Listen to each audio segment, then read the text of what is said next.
And it seems like that comes up almost every project that we have with churches and organizations. A lot of Mm. times it comes down to clarity. And churches think a lot about clarity with their congregation because they're planning sermons and series and, discipleship type of efforts. But I don't think they think enough about clarity internally, either with their leaders and or their staff.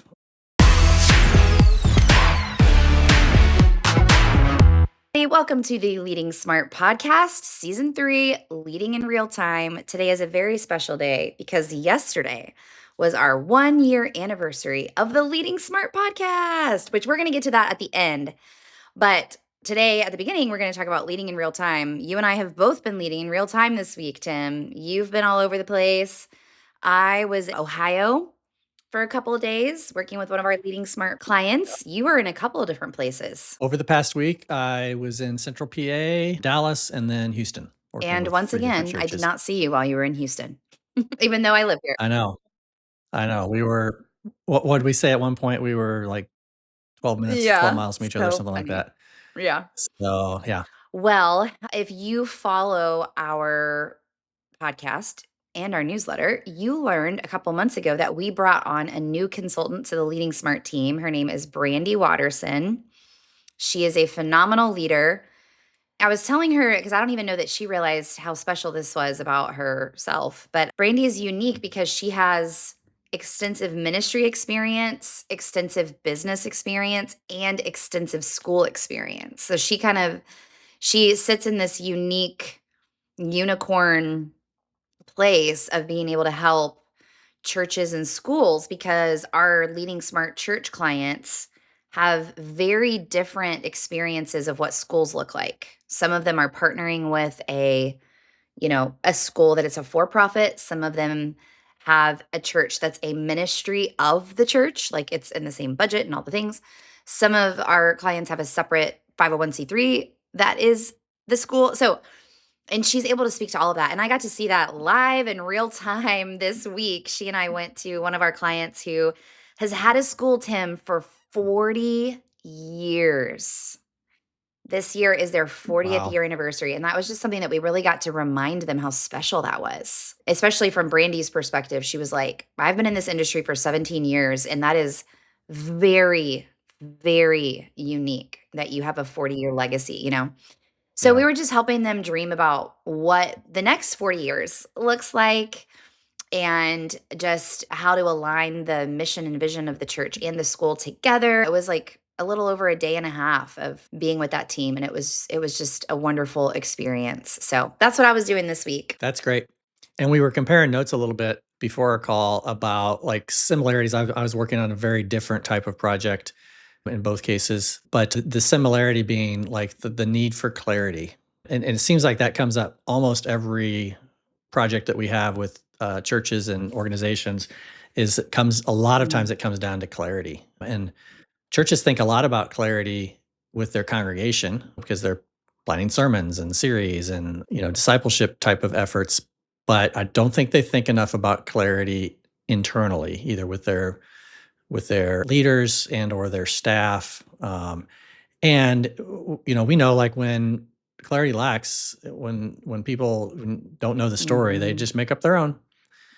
And then continued lack of clarity means those stories start to turn into concrete and become part of the lore, whether it's true or not, or maybe mostly true, or maybe sometimes just partially true. So, and then that creates Yeah, all there's a kinds of quote. I, problems. I feel like someone famous said this. I learned it from a leader at a previous organization I worked with, but he said, when clarity lacks, negativity fills the void.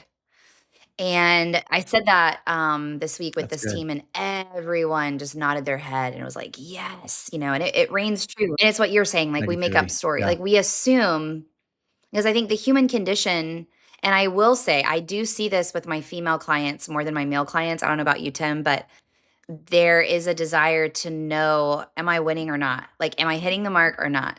And when I don't know the answer to that, I start to make assumptions that I'm not hitting the mark and I'm disappointing whoever my boss or leader or whatever is. And that can cause us as humans to withdraw or to hide.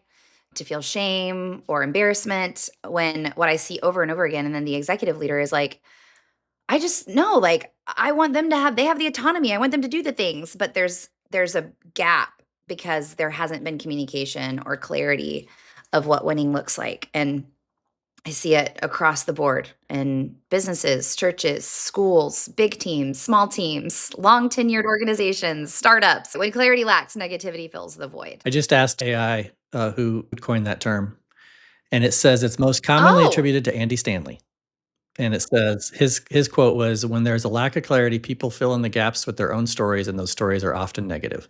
Yours is more concise, so you've improved Andy's original statement. my former boss at an organization, he was actually, that was his gifts. Matt Tressiter, he's great at taking very complex things and making it clear and concise. That's like his superpower. So that's who I learned that from. Yeah. So I think, and this Yeah. is such a simple leadership principle, but is so much harder. It's so easy to hear and be like, yeah, and then harder to do in real time, which is, we're chief reminding officers. Like, just when we think we're being annoying, just when we think we're over communicating, it probably means that we're just beginning to communicate enough. And so that would just be my encouragement and challenge to leaders who are listening today is, really being intentional about, are you communicating what clarity and what winning looks like to every single person on the team? Yeah. And that's, something that in the project I was working on this week was related to a church that had grown super fast, and they had pulled together all of their kind of like how we operate bylaw kind of stuff before they had any people at all. And put it in a shelf and just never looked at it, never referred to it, and everything was great until it wasn't. And then suddenly people are like, "Well, how are we supposed to be running?" And then you pull those things out, and because they haven't been kept up to date, then all of these people start filling in the gaps with negativity about intention and motive, and focusing on the negativity, focusing on the certain leaders, and are they domineering, and what's going on. So it's like providing clarity, but also making sure that like how you're running lines up with how you're supposed to, especially in nonprofit world where you do have bylaws and you do have a board, you're required for that. And then you got to live into that, lean into that, and keep it up to date, because if you don't, and then something sparks, and then people pointing fingers and pulling out documents and then making accusations, and before long, you got this, Exactly. it's swirled out of control. So true. Well, that was a good learning. I wanted to take just a few Yeah. minutes of our time together today and reflect on the past year, which is funny. Usually I feel like you're the one who likes to more pause and reflect. And I'm like, oh, yeah, it has been a year. Let's move along. But I guess I'm feeling in a reflective state today. But I think a lot of what I want to talk about regarding our year of podcasting is what I've learned as someone who has 15 years in marketing experience. I've learned so much over the last year through our 3 seasons, because I also have a different podcast, and it's really interesting to see what's working over here in this podcast. It's not the same. In fact, it's the opposite of what's working in the other one. And as somebody who's been in marketing for a long time, I'm just Wow. so fascinated by it. So anyway, it's been a year, Tim. Um, It's been a year, and it's been 48 episodes. So haven't quite done one every week, but I think we skipped Christmas and we skipped another one or two here and there, but mostly putting them out every single Tuesday. And that was not my Nope. intention when we started, was Nope, it? nope. The whole idea behind the seasons was my reluctance to commit to a weekly podcast, because I'm like, I want to do a season. I'll commit to 10 or to 12 on a topic, and then we can take a 3-month break, and it doesn't matter because the season's over. And TV does that, so we can do that. So we'll do a second season. And what was I saying by like week let's 6 do of this every season 1? week. And here's what season 2 looks like. And what if we did this? So Tim, what was it that changed for you? Like, what was it that made you go from a skeptic to, I think you love doing this now. I do love doing it. I think one would be having a partner, honestly, Holly, like being able to do this together, because in the past, like my content has been, writing, and writing is typically done solo.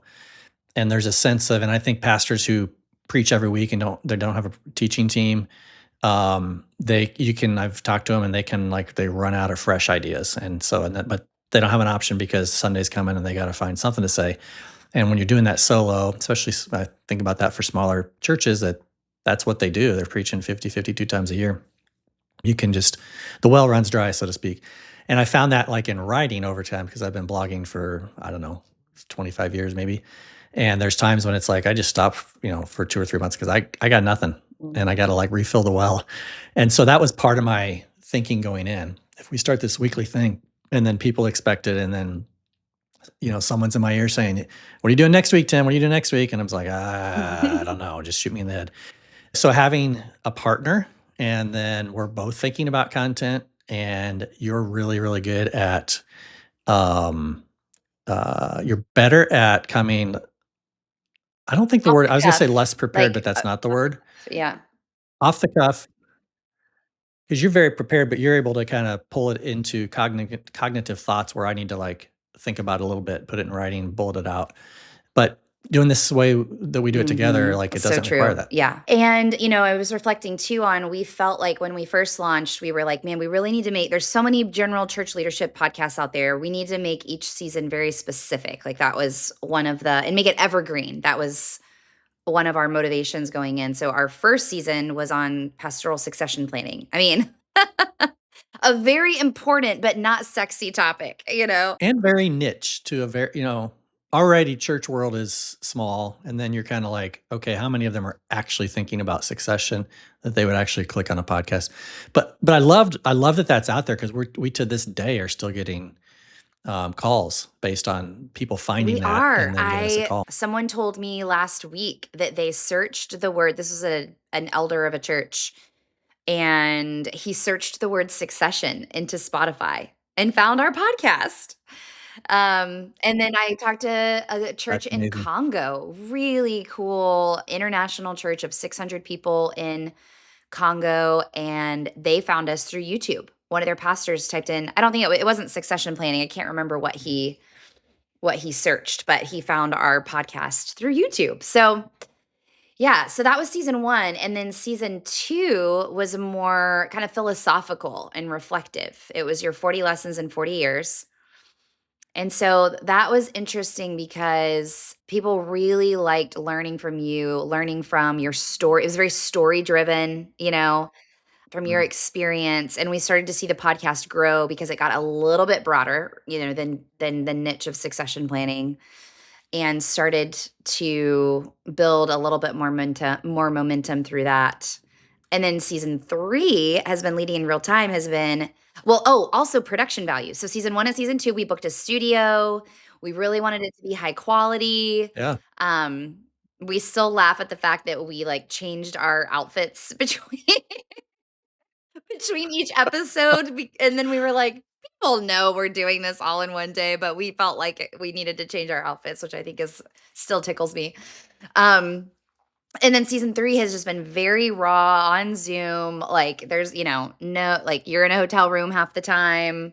I'm sitting in my living room. But this season 3, which has been very practical, very relevant, is where we've really seen explosive growth. Would you agree, Tim? Yeah. I mean, it's been really interesting starting, because we started season 3 mid-October of 25, and then, got into Christmas, took a couple weeks off around the holidays, and then January, where like a year ago, 9 months, a year ago, we were getting, 50 to 75 views a week, which is, to me, was a win, because we got 50 to 75 church leaders that we're able to have a conversation with, that we wouldn't have been able to Mm. otherwise every single week. Um, but now we're seeing 5x to 10x that consistently every single week, and it's just grown in a big way. And I don't know, what's driving that, because we've also seen in our Instagram views that's gone up 10x just in the last, as far as followers, as far as shares, as far as views and impressions. And I don't know Mhm. which is driving which, Yeah. but I it's mean, really I interesting. think because our Instagram posts are often taken from our podcast and like a very practical part of our podcast. So, Mhm.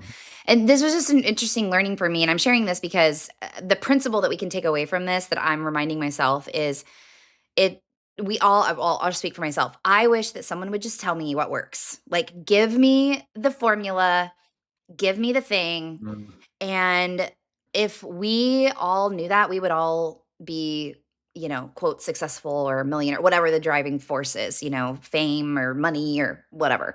And so it's just so interesting. I think at the end of the day, to be consistent, for us to do it for a year, show up consistently, try different things throughout the last year to see what works for our community, and our audience. And I think the same goes for church. Don't copy what someone else is doing just because it worked for them.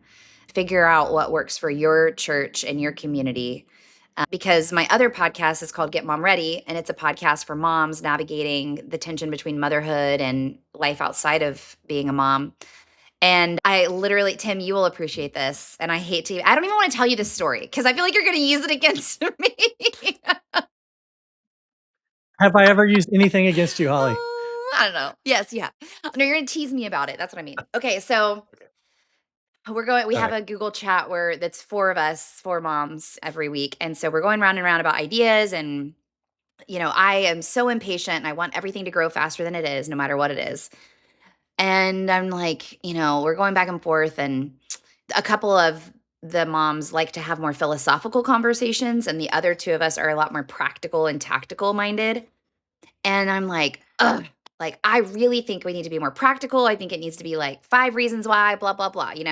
And they're like, I don't know. I would never listen to a podcast about that. And I'm like, but at Leading Smart, our, more practical episodes are the ones that are, the most listened to and all of that. Well, then I thought, wait a second, let me export our data, throw it into ChatGPT. And I said something like, you're an expert podcast analyst, analyze this data of our podcast listens and tell me what you learned from it.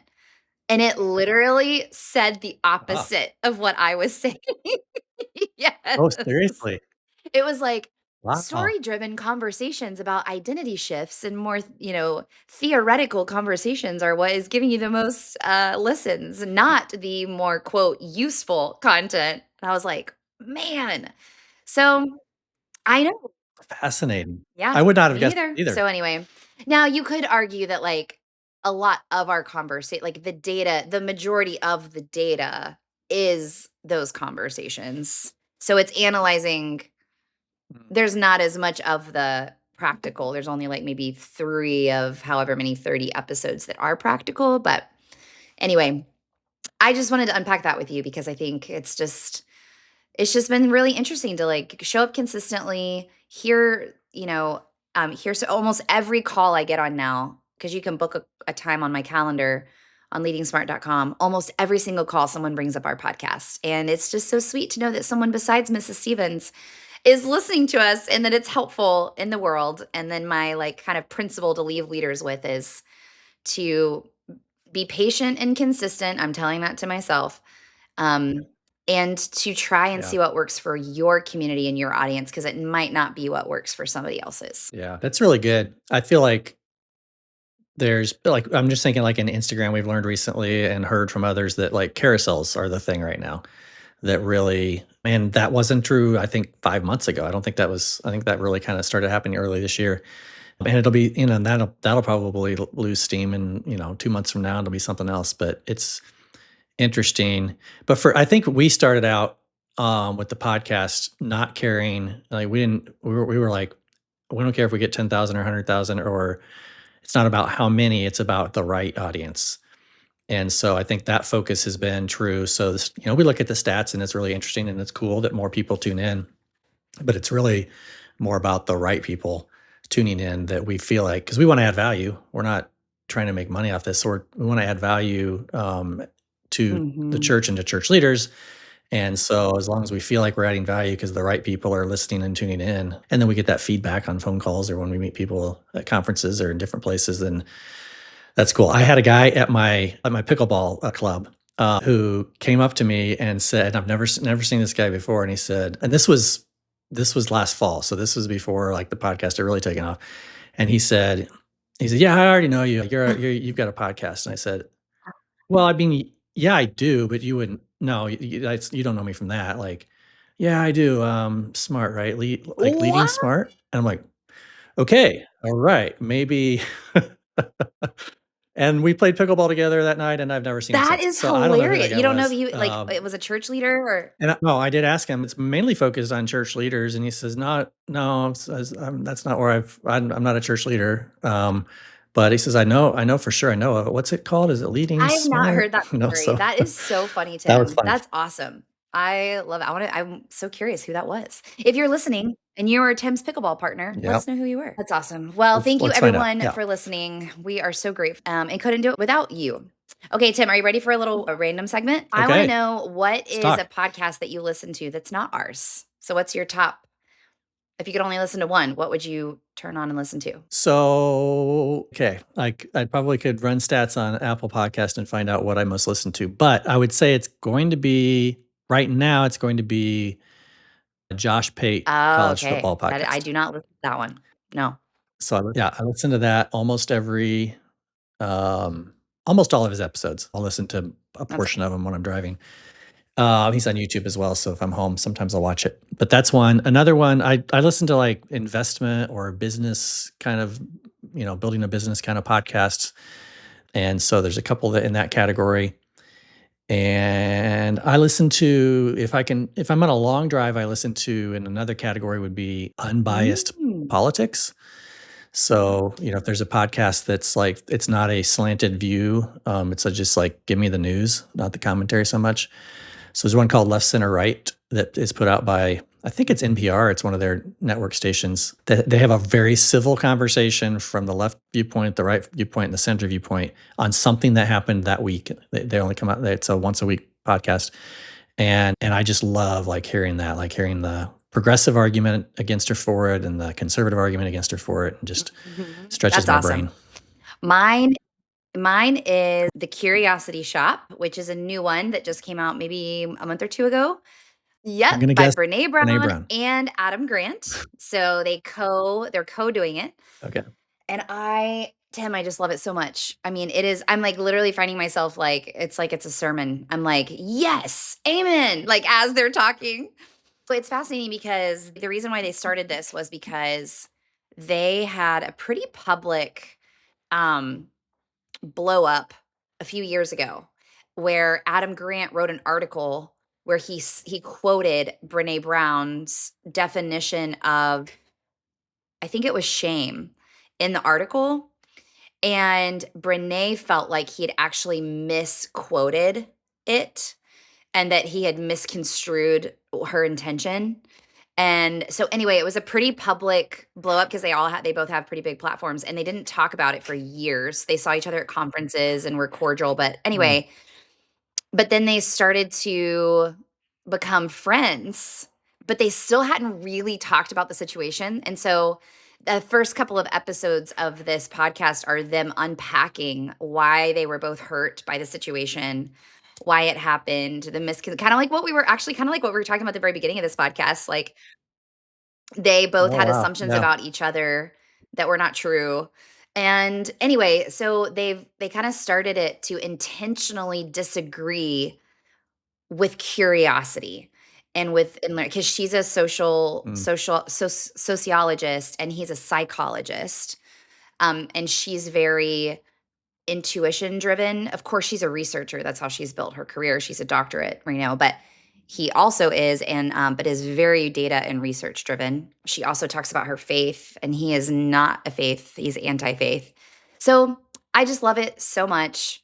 Highly recommend. Yeah. And then my Fascinating. fun one is Amy Yeah. Poehler's A Good Hang. I just love I mean, I wish I wanna be Amy Poehler. She's just so fun, and we usually watch I don't listen to it as much, I watch it on YouTube, but she interviews famous people about, their story and what's going on, and it's just a fun one. So My phone would be, what's it called? Armchair Quarterback? Something like that. It's with Kristen oh, Bell's Armchair husband Experts. is I just lost his name. Yeah. Experts, that's Dax it. Shepard. Dax Shepard is the host, and he has a co-host, and then Kristen's on there every now and then, but, long form kinda interviews, and it's so I mean, I don't listen maybe once a Yeah, month I'll yeah, that's a good throw one that on. too. All right, everybody. Well, Yeah. thanks for listening today. We touched on a couple of different things. When clarity lacks, negativity fills the void. Talked about our learnings from the last year of our podcast, and then a couple other podcast recommendations for you. Make sure you head on over to leadingsmart.com, subscribe to get our Tuesday emails where we drop our podcasts and additional resources. And let's see, we are a couple of weeks away from launching our 2027 dates for our gatherings. So you can also head over there and make sure you're subscribed for that. And then about 2 weeks after you're listening to this podcast, we are doing a free webinar on staffing and structure. So join us for that. We're going to give you some principles to think about as you are thinking about, do you have the right people in the right places on your church staff? Anything I missed, Tim? I think that's See you great. next See week. you all next week.